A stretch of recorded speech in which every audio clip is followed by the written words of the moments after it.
අයිබෝවන් වයිසස් සහෘද ඔබ සියලුම දෙනාව සාදරයෙන් පිළිගන්නවා. ඉතින් අදත් අපි ඇවිල්ලා ඉන්නවා තවත් ලෙජෙන්ඩරි වැඩකට තවත් ලෙජන්ඩ් කෙනෙක් එක්ක. ඉතින් මේ ආරම්භ වෙන්න හදන්නේ YCS Legends තුන්වෙනි දිගහැරුම.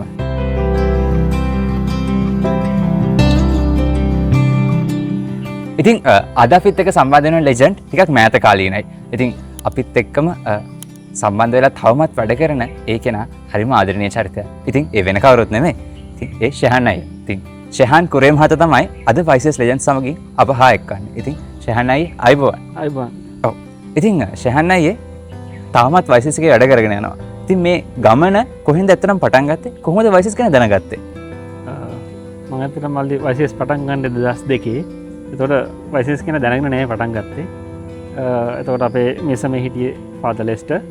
ෆාදර් ලෙස්ටර් කිව්වා 9 10 දහම් පස්සේ 9 10 11 ළමයි අනිවාර්යයෙන්ම YCS තියෙනවා. එතකොට මට ඉතින් YCS කියලා දෙයක් එතකොට මට. මොකද මම YCS ගැන කිසි දෙයක් දන්නේ නෑ. YCS තියෙනවා අනිවාර්යෙන් නවතින්න ඕන කියලා කිව්වා.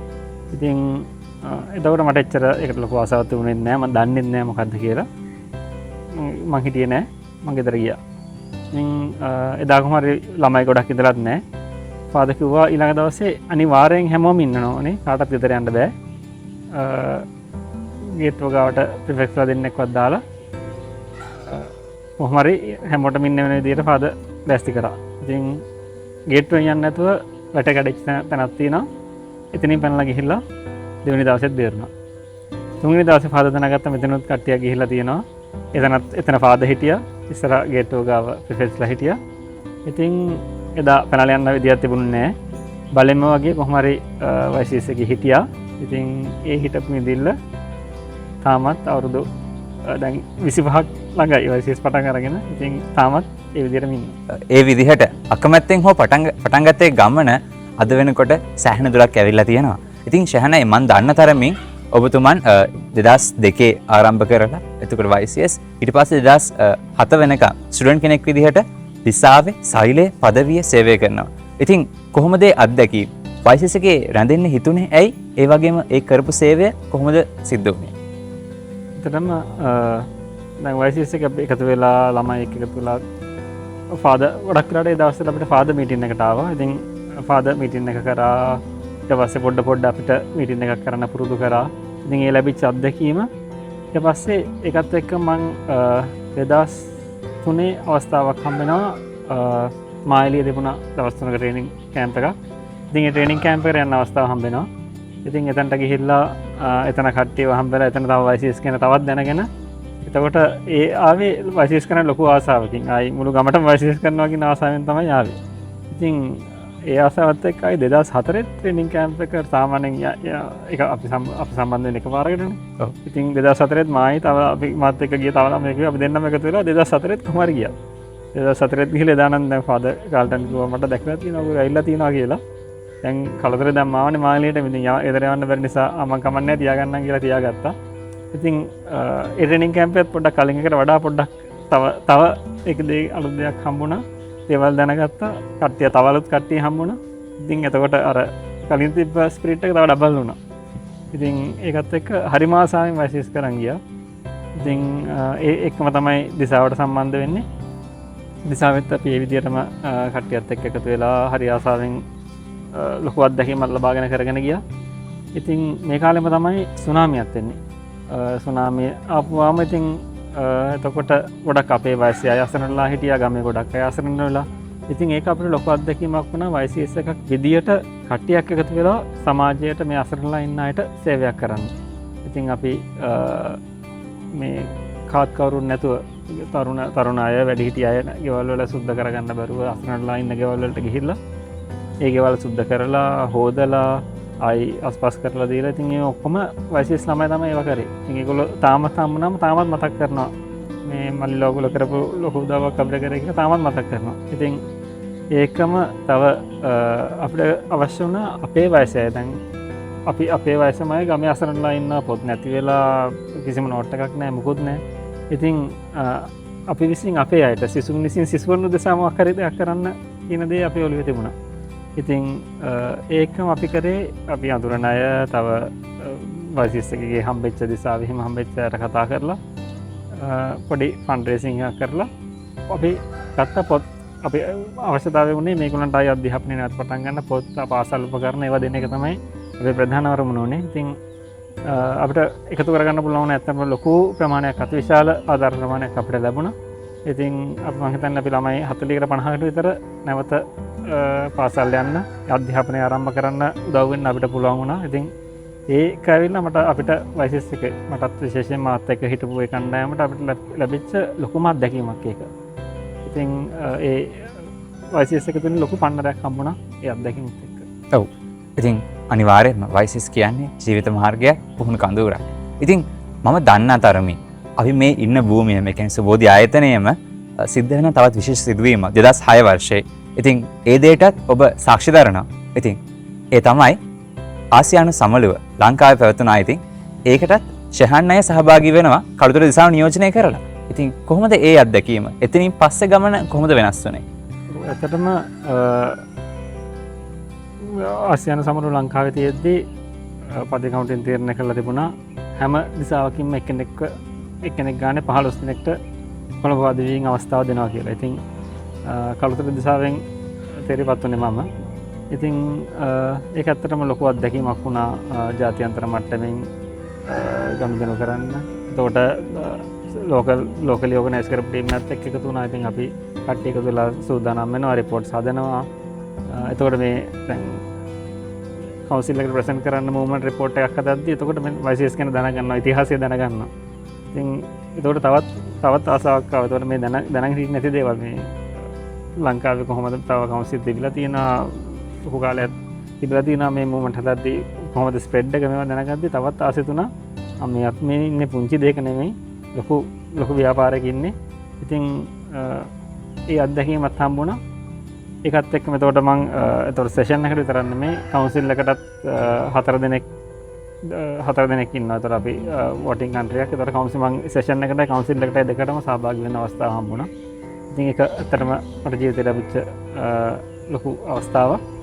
අපි ඊට පස්සේ ඒකත් එක්කම ඒ සෙෂන් අපි ඒෂියන් සෙෂන් එකේ ඇක්ෂන් ප්ලෑන් එකක් විදියට අපි තව ඒ කාලේ නත්තලට අපි ටීම් එකක් කරලා ගත්තා. අපගේ නත්තල දුගියාපත් කරන දාටයි කියලා ටීම් එකක් අරගෙන අපිලා හිටපු 15 දෙනා දේවල් බිලිද්‍රව්‍ය දේවල් එකතු කරගෙන අපි නත්තලට ගියා වග ඒ ගම්මානේ පවුල් කීපයක් තෝරගෙන ඒ පවුල් වලට ගිහිල්ලා ඒගොල්ලෝ එක්ක අපි කතා බහ කරලා අපි ගෙනාපු දේවල් ෂෙයා කරගෙන ඒගොල්ලෝ එක්ක පුංචි වෙලාවක් ගත කරා. පවුල් කට්ටිය බෙදලා එක ගෙවල් වලට ගිහිල්ලා. ඉතින් ඒක අත්තම එක ලොකු අත්දැකීමක් වුණා අපිට. ඒකම මේ 15 දෙනා තව දෙයකට යමු වුණා. පීස් ටාස්ක් ෆෝස් කියලා එකක් පටන් ගත්තා. අතන මේක සෙත් සර්නත් එක්ක සම්බන්ධ වෙලා තමයි පටන් ගත්තේ. ඉතින් ඒකේ අපිට ලොකු ලීඩර්ෂිප් ට්‍රේනින්ග් එකක් දුන්නා මේ ටාස්ක් ෆෝස් එක පටන් ගන්න කලින්. ඒ ට්‍රේනින්ග් ලීඩර්ෂිප් ට්‍රේනින්ග් එකක් දීලා තමයි මේ ටීම් එක ෆෝම් කරේ. ඉතින් ඒ හම්බෙච්ච ට්‍රේනින්ග් එක ඊට පස්සේ ඒක අපි ලොකු පීස් රැලි එකක් ඕගනයිස් කරා. ඒ අත්දැකීම් ඉතින් මේ ඔක්කොම අත්දැකීම් අපේ ජීවිතේට ලැබිච්ච ලොකු අවස්ථාවක්. ඔව් අනිවාර්යයෙන්ම අපේ ජීවිතේ වයිසස් කියන්නේ ඇත්තටම අපේ ජීවිතේ ලස්සන කරන ලස්සන තැන. ඉතින් ඒ දෙයට සාක්ෂි දරන්න ඔබටත් හැකියවීම ඒ වගේම මටත් හැකියවීම අපි ලැබු ලොකු භාග්යක්. ඉතින් ඊට පස්සේ හයර් එඩියුකේෂන් එක ඊට පස්සේ වෘත්තිමය ජීවිතයත් එක්ක ඔබේ ඒ පාත් එක පොඩ්ඩක් වෙනස් කරනවා. වයිසස් එකත් හැබැයි නවත්තන්නේ නැහැ නේද? ඉතින් ඒ ගමන කොහොමද ඔබ අරන් ගියේ? මම 2008 2009 වගේ ඒ කාලය ඇතුළත පොඩි මම පදවි කමිටුවත් එක්ක සම්බන්ධ වුණේ නැහැ වැඩි. ඒ වුණාට දිසාව සෛලේ වැඩ කටයුතු කරගෙන ගියා. ඇත්තටම මම පළවෙනි ජොබ් එක හැටියට හම්බුනේ සෙන්ට් පීටර්ස් කොලෙජ් එකේ IT සෙන්ටර් එකේ. ඉතින් ඒකත් වයිසස් එක තුලින්ම තමයි හම්බුනේ. පාද රාමනායක කෝල් කරලා තිබුණා. පාද රාමනායකට කතා කරලා තිබුණා ඉස්කෝලේම පුළුවන් නම් වයිසස් කෙනෙක් ඉන්නවා නම් එවන්න කියලා මෙතන වේකන්සි එකක් තියෙනවා කියලා. ඉතින් පාදම කතා කරලා කිව්වා මෙහෙම වේකන්සි එකක් තියෙනවා. දන්න කැමතිද? ඉතින් එතනට ගියාම වයිසස් නේද? පාති ක්‍රිස්පින් තමයි හිටියේ. වයිසස් එතනින් හැට අයකිස් දෙයක් බැලුවේ නැහැ. කෙලින්ම ඒ අවස්ථාව දුන්නා. ඉතින් ඒකත් හම්බුනේ වයිසස් එක නිසා. ඉතින් එතන ඒ අවුරුදු දෙක වැඩ කටයුතු කරගෙන ගියා. එතන ඉන්න ගමන් එතකොට දකුණු කොළඹ දිසාවටත් පොඩ්ඩක් සම්බන්ධ වෙන අවස්ථා හම්බුණා. මොකද මම සෙන්ට් පීටර්ස් එකේ සෙල් එකත් එක්ක පොඩ්ඩක් එකතු වෙලා වැඩ කරා. එතකොට ඒ හිටපු දිසා ෆාදර් ක්‍රිස්පින් හිටිය සෙන් පීටර්ස්ගේ ෆාදර් ලක්මින්. එතකොට ෆාදර් ලක්මින් තමයි දිසාධ්‍යක්ෂක හිටියේ. ඉතින් ඒ දෙන්නත් පොඩ්ඩක් එන්න කියලා. ඉතින් සෙල්ලකට පොඩ්ඩක් සම්බන්ධ වුණා. සෙල්ලකත් එක්ක දිසාවටත් දකුණු කොළඹ දිසාවට පොඩි දායකත්වයක් දුන්නා කුංචි කාලයක්. ඔව්. ඉතින් ඊට පස්සේ තවත් සුවිශේෂ සිදුවීමක් සිද්ධ වෙනවා. ඉතින් දකුණු කොළඹ දිසාවේ ඒ විදිහට වැඩ කර ඉන්න ෂෙහාන්ට හම්බ වෙන තවත් අවස්ථාවක් 2009 දී. එහෙම නේද? මම හිතුවා ඇත්තම ඒක පොඩි අහඹ අවස්ථාවක්. මොකද එතකොට 2010 සවුත් ඒෂියන් සෙෂන් එක ලංකාවේ තියන්න තිබුණා. ඉතින් එතකොට මෙහි ලෝකලි ඒකට සූදානම් වෙමින් හිටියා. එතකොට ෆාදර් රාමණක් කතා කරලා යහුවා එතකොට මම පොඩ්ඩක් පදිය කමිටුවෙන් පොඩ්ඩක් ලොකුවට ඇක්ටිව් වෙලා හිටියේ නෑ. ඉතින් ෆාදර් කිව්වා මෙතන LOC එකේ පොඩි අවශ්‍යතාවයක් තියෙනවා. පොඩ්ඩක් ජොයින් වෙලා අපිට එකතු වෙන්න පුළුවන්ද කියලා ඇහුවා. ඉතින් මම එතකොට ඒ කැඳවීමට මම ඕකේ කියලා මම එකතු වුණා. ඉතින් එතකොට ඒ දවස්වල ඇත්තටම ඒෂියන් ටීම් එකෙත් පොඩි ගැටනයක් තිබිලා හිටපු එක්කෙනෙක් අයින් වෙලා එතන පොඩි වේකන්ට් පොසිෂන් එකක් තිබුණා. ඉතින් එතකොට එතනට ඉන්ටර්නැෂනල් කමිටි ටීම් එකකින් ඇවිල්ලා හිටියා. ඒෂියන් ටීම් එකෙන් ඇවිල්ලා හිටියා. ඉතින් එතකොට ඒ සෙෂන් එක ඇතුලේ ඒගොල්ලෝ එක්ක සම්බන්ධ වුණා. ඒගොල්ලෝ එක්ක එකතු වෙන්න අවස්ථාව හම්බුණා. ඒකත් එක්ක මගේ නම යෝජනා වෙලා ඒෂියන් ටීම් එකට. එතකොට ඊට පස්සේ ඉලෙක්ෂන් එක තිබුණා. ඉලෙක්ෂන් එකෙන් පෝස්ටල් ඉලෙක්ෂන් එකක් තිබුණේ. ඒකෙන් සිලෙක්ට් වෙලා 2011 ඒෂියන් ඔෆිස් එකත් එක්ක සම්බන්ධ වුණා. ඔව්. ඉතින් අපි කිව්වට සුළුපටු පොසිෂන් එකක් නෙමෙයි ඔබ දරන්නේ. ඉතින් මුළු ආසියාවෙම සම්බන්ධීකාරක ඒෂියන් කෝඩිනේටර් විදිහට තමයි ඔබ 2011 සම්බන්ධ වෙන්නේ. මැන්ලා නුවර පිලිපීනයේදී. ඉතින් එතනදී කොහොමද ඔබට හම්බෙන අත්දැකීම? කොහොමද වෛශේෂ්‍ය ව්‍යාපාරය ඔබේ ජීවිතේ හැඩ කරන්නේ එහෙදී? කොහොමද? ඇත්තට මේක ලොකු අත්දැකීමක්. අපේ ලංකාව ලොකු ඉතිහාසයක් එහෙම තියෙනුනට අපි ඇත්තටම පොඩි වයසීස් එකක්. ස්ටුඩන්ට්ලා ඉන්න ප්‍රමාණයත් එක්ක බැලුවාම අපේ කොළඹ පදේ විතරයි තියෙන එකත් එක්ක බලුවම අපි පොඩි කණ්ඩායමක්. ඉතින් මේ පොඩි කණ්ඩායමක් එක්ක ගිහිල්ලා අර විශාල මට්ටමේ ලොකු වයසීස් තියෙන රටවල් එක්ක ඒවල ඉනායත් එක්ක එකතු වෙලා ඒ සම්බන්ධ වෙලා කරපු දේ නම් ඇත්තටම මට හම්බෙච්ච ලොකු අවස්ථාවක් වගේම එතනින් මට ලොකු පෝෂණයක් ලැබුවා. ලොකු අත්දැකීම් ප්‍රමාණයක් එකතු කරගන්න පුළුවන් වෙච්ච තැනක් තමයි එතන. ඉතින් මම ඉන්න කාලේ 2011 ඉන්දියාවේ තිබුණා ලෝක සමළුව වර්ල්ඩ් කවුන්සිල් එක. ඉතින්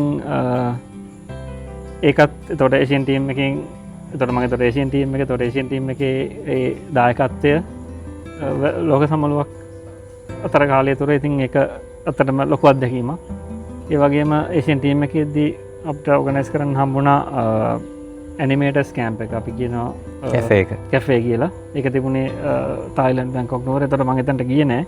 ඒ වුණාට සංවිධානය කටයුතු ඔෆිස් එකේ ඉඳන් හැමදේම කරන්න අවස්ථාව හම්බුණා.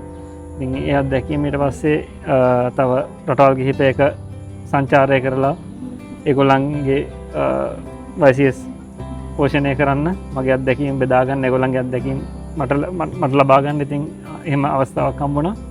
ඒ වගේම දකුණු කොරියාවේ ඒෂියන් කවුන්සිල් එක ඕගනයිස් කරා. ඉතින් ඒකත් ලොකු අත්දැකීමක්.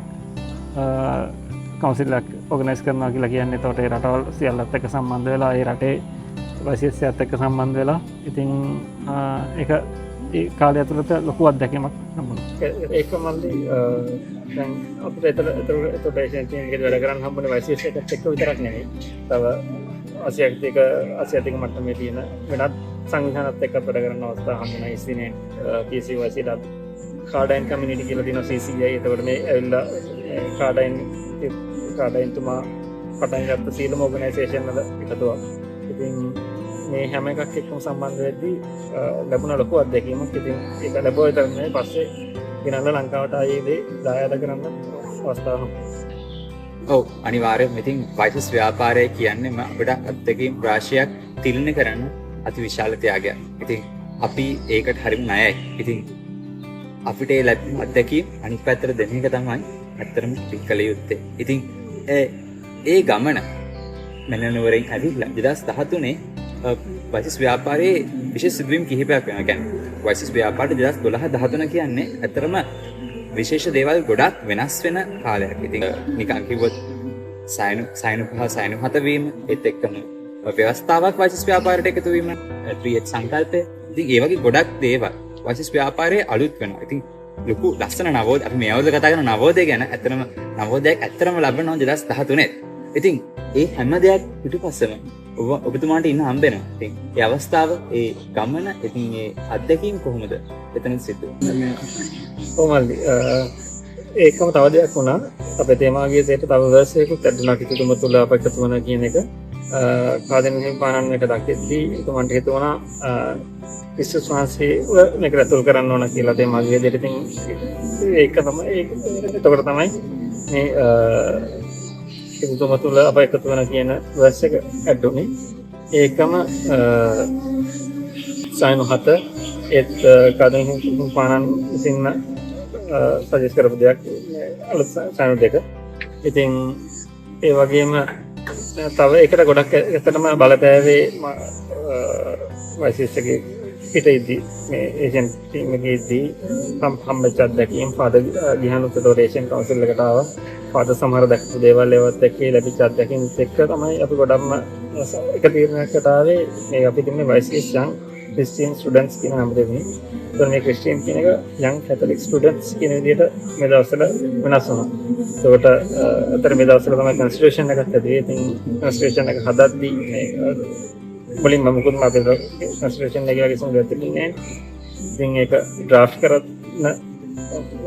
සම්බන්ධන මම ජීන අයියා නිරන් අයියා ප්‍රසාදිකා ෆාදර් කියන අපි ෆස්ට් ඩ්‍රාෆ්ට් එක හදලා මුලින්ම කන්ස්ටිටියුෂන් එකක් විදිහට ගොඩනගatti මේ අත්දැකීම් තමයි ගොඩක් විතරට බලපෑවේ.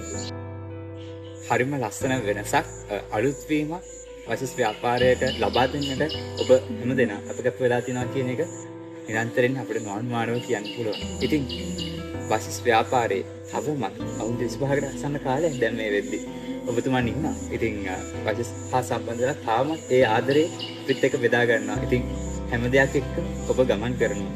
හැම වෙලේම අපිට ඕනෙම ප්‍රශ්නකදී අයියේ අපේ කියලා ඔබ ඔබේ කාලේ හිටපු සමකයන් හැම කෙනා අපිට උදව් වෙනවා. ඉතින් අද මේ වයිසස් සමාජයේ වයිසස් කරන ඒ සිදු කරන හැම දෙනාටම ඇනිමේටර් කෙනෙක් විදිහට වයිසස් කරපු කෙනෙක් විදිහට ඒෂියන් කෝඩිනේටර් විදිහට හිටපු එතකොට ඒත් එක්කම වයිසස් කරපු ශිෂ්‍යෙක් විදිහට ඔබට කියන්න තියෙන මොනවද? කොහොමද අපි තුමු තේකක් ගත්තොත් මේ තේක හැදෙන්න පටන් ගන්න මොනවද? වතුර, තේකොළ, සීනි, පිටි. ඉතින් එල් වතුර එකකට ටිකක් සීනි පිටි දාලා තේකොළ දැම්මම තේක හැදෙන්නේ නැහැ. මේ එල් වතුර වගේ ටිකක්ම රසක් දුන්න මගේ ජීවිතේ වයිසස් එක තමයි රත් කරේ. රත් කරලා ඒකට දැම්ම අධ්‍යාත්මය කියන තේකොළ ටික. ඒකට තේකොළ නිකන් අපි තුමු අපි පල්ලි යනවා කොන්ට කියනවා ආරක්ෂා කරනවා බාහිර වස්තුවලට සම්බන්ධ වෙනවා මේවා හරියට තේකොළ වගේ. ඒ වුණාට මේ රත් වෙලා තියෙන වතුරයකට තේකොළ ටික වැටුණාන් පස්සේ කහට ටික එකට එක උරා ගන්නවා. මේ වගේ මේ හැම එකම තියෙන මේම හරය මගේ ජීවිතේට ලැබුණා. අධ්‍යාත්මික හරය. ඒතරේ අධ්‍යාත්මය දැන් මේක තේකොළ වලට තේ නැත්තම් ඒකට අපිට කියන්න බෑ මේක තේකක් කියලා. ඉතින් මෙන්න මේ අධ්‍යාත්මය වගේ තමයි අධ්‍යාත්මය නැත්තම් වයිසස් ජීවිතේ ඇති වැඩක් නෑ. මේ අධ්‍යාත්මය කියන දේ තියෙනවා. ඒ අර තේකොළ වල හරය අපේ ජීවිතේට මුසු වෙලා තියෙනවා. තේකොළ වල තියෙන කහට ඒකට මුසු වෙනවා වගේ වයිසස් එකේ තියෙන අධ්‍යාත්මික ජීවිතේ අපේ ජීවිතත් එක්ක මුසු වෙලා තියෙනවා. ඉතින් මේ දේ වයිසස් එකේ තුලින්ම මට කරා. රස ප්‍රදාන එකට කිරි පිටි දානවා. එතකොට මේ කිරි පිටි වලින් මේක තව චෙක් කරලා රසයක් එකතු කරනවා. මේ මට වයිසස් වල හම්බෙච්ච අත්දැකීම්. මේ අත්දැකීම් ජීවිතේට අද වෙනකන් ලොකු පන්නරයක් දීලා තියෙනවා ජීවිතේ ගෙනියන්න. ඉතින් ඒ අත්දැකීම් ටික ඊට පස්සේ මේකට දානවා සීනි. එතකොට මේකෙන් සීනියකින් තව රසය වැඩි කරනවා. වයිසස් එක තුල හම්බෙච්ච සහෝදර සහෝදරියෝ. අයියා මේක ඇතුලේ මට හම්බෙලා අලුත් පවුලක් හම්බෙලා තියෙනවා. අයියා අක්කලා නංගිලා මල්ලිලා ෆාදර්ස්ලා ලොකු පවුලක් හම්බෙලා තියෙනවා. ඉතින් මේ ඒ හම්බෙච්ච පවුල. ඉතින් මේ ඔක්කොම වෙලා එකතු වෙද්දි මේ අතන මේ දෙක අතරම තියෙන 95ක් විතර 98ක් විතර වතුර වෙනකන් මේකට වතුර කියලා කියන්නේ නැහැ. මේ ප්‍රොසෙස් එක through ආවට පස්සේ මේකට කියන්නේ තේකක් කියලා. ඒතකොට මේ මොකද මේ ප්‍රොසෙස් එක එහෙනම් වතුර එක තේකට ට්‍රාන්ස්ෆෝම් කරලා දෙනවා. එහෙනම් YCS එක මාවත් හිටපු තැනින් කම්පිසි ළඟට පරිවර්තනය කරලා තියෙනවා. මේ දේවල් ටික එකතු කරලා YCS එක තුලින්. ඉතින් ඒ පරිවර්තනය අපේ ජීවිත තුළ වුණේ නැත්තම් වැඩක් නෑ.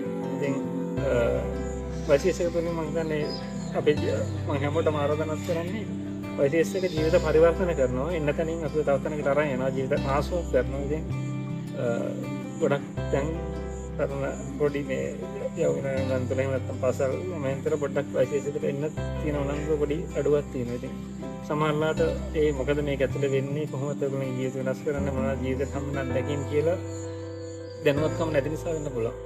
ඉතින් මම හිතන්නේ මේ පියවරත් යන්නේ කියලා තමයි මේ ජීවිත කතාව බෙදාගන්නේ මොකද්ද මේක ඇතුළේ කොහොමද අපේ ජීවිත ට්‍රාන්ස්ෆෝම් කරලා මේ කතාවත් අරන් යන්නේ. ඉතින් මේ අත්දැකීම් ගෙනියන්න තමයි. ඉතින් මම අගිලමල්ටත් කියන්නේ ඇවිල්ලා බලන්න YCS එකේ ඉඳලා බලන්නේ අර අධ්‍යාත්මය ආරම්භ බලන්න ඔබ සම්පූර්ණයෙන් වෙනස් කරා. ඒ 64 යටේ තියෙන